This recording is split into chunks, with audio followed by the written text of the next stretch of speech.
আজকের গল্পটি খরগোশের হাত, যেটি খুবই রোমাঞ্চকর, রহস্য ও শিক্ষামূলক বাংলা গল্প। পুরো গল্পটি শুনুন এবং শেষ This পর্যন্ত behavior দেখুন। is completely unacceptable. নতুন বাংলা গল্প If it পেতে happens চ্যানেলটি again, there will be subscribe serious করুন। consequences.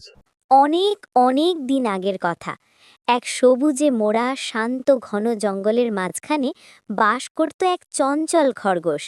তার নামই ছিল চঞ্চল। চঞ্চল অন্য খরগোশদের মতো সারাদিন গাজর খেয়ে দৌড়ঝাঁপ করে গর্ত খুঁড়ে কাটাতো না। তার ছিল ভিন্ন রকমের স্বপ্ন।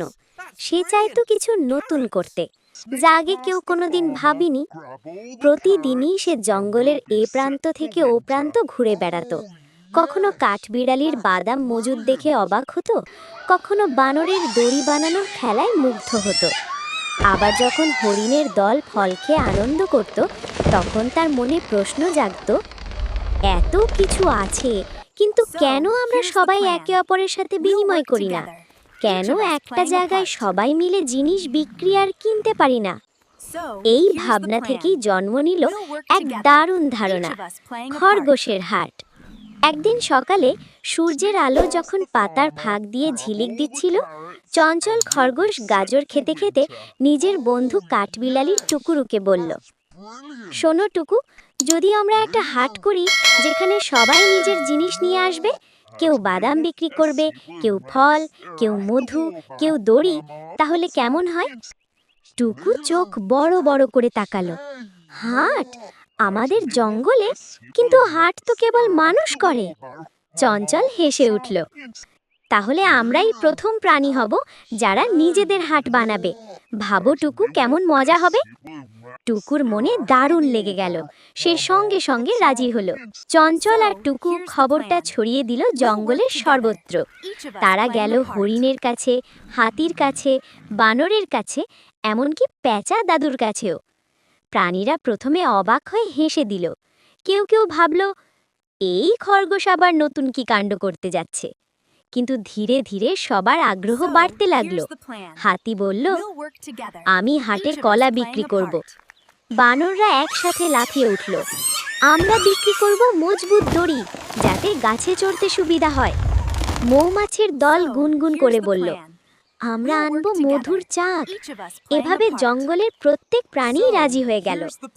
প্রাণীরা ঠিক করলো, জঙ্গলের মাঝের খোলা জায়গাটাই হবে হাটের মাঠ। হাতি তার দাঁত দিয়ে গাছ ঠেলে জায়গাটা পরিষ্কার করলো। বানররা ডালপালা দিয়ে ছোট ছোট দোকান সাজালো। কাঠবিড়ালিরা বাদামের খোসা দিয়ে রঙিন সাজসজ্জা করলো। চঞ্চল খরগোশ চারদিকে ঘুরে ঘুরে নির্দেশ দিচ্ছিল, এখানে ফলের দোকান হবে, ওখানে মধুর দোকান, আর এই জায়গায় খেলনা বিক্রি হবে। সন্ধ্যের মধ্যেই পুরো জায়গাটা যেন উৎসবের মেলায় পরিণত হলো। পরদিন সকালে সূর্যের আলো ফুটতেই হাট জমে উঠল। দূর থেকে দেখা যাচ্ছিল গাছে গাছে রঙিন পাতার পতাকা দুলছে। দোকান সাজানো হয়েছে ফুল দিয়ে।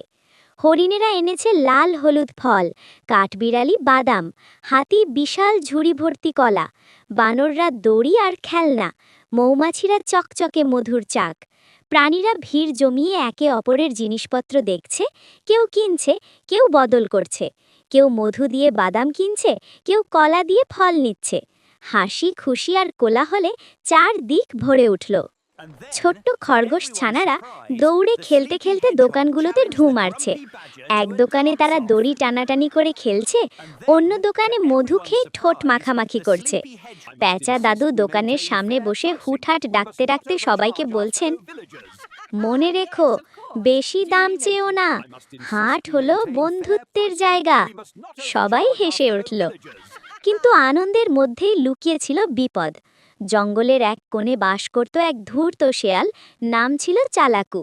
সে খবর পেল খরগোশের হাটে নাকি প্রচুর মধু, ফল আর বাদাম জমেছে। সে ভাবল, এ তো আমার জন্য সোনার খনি। সবাই ব্যস্ত থাকবে হাটে, আর আমি গিয়ে সব চুরি করে নিয়ে আসব। চালাকু রাতে চুপি সারে হাটের দিকে এগোলো। রাতের অন্ধকারে শেয়াল ঢুকে পড়ল মধুর দোকানে। ঠোঁট দিয়ে মধুর চাক ফেলে মুখে ভরে নিল। কিন্তু সেই সময় এক মৌমাছি জেগে উঠল। সঙ্গে সঙ্গে গুনগুন শব্দ করে পুরো দল বেরিয়ে এলো। চালাকু ছুটে পালালো, কিন্তু তার শরীর ভরে গেল হুলে। হাটে খবর ছড়িয়ে গেল দুষ্টু শেয়াল আমাদের জিনিস চুরি করতে এসেছিল। সবাই রেগে গেল। চঞ্চল খরগোশ বলল, আমরা ভয় পাবো না, কালকে আবার হাট হবে, কিন্তু আমরা চালাকুর জন্য ফাঁদ পেতেছি। সে টুকুরুকে বলল কিছু বাদামের খোসা দিয়ে ফাঁকা বাক্স বানাতে। বানররা মজবুত দড়ি দিয়ে ফাঁদ সাজালো। হাতি বিশাল লগড়া গাছ টেনে এনে দরজার মতো করে রাখলো। সবাই প্রস্তুত হলো, কিন্তু সে ঢুকতেই দড়ি টান মেরে বাক্স তার ওপরে পড়ে গেল। সে চিৎকার করে উঠল, বাঁচাও বাঁচাও! প্রাণীরা সবাই মিলে এসে তাকে ধরল। চঞ্চল বলল, শোনো চালাকু, যদি তুমি হাটে কিছু চাও তবে আমাদের সাথে মিলেমিশে নাও।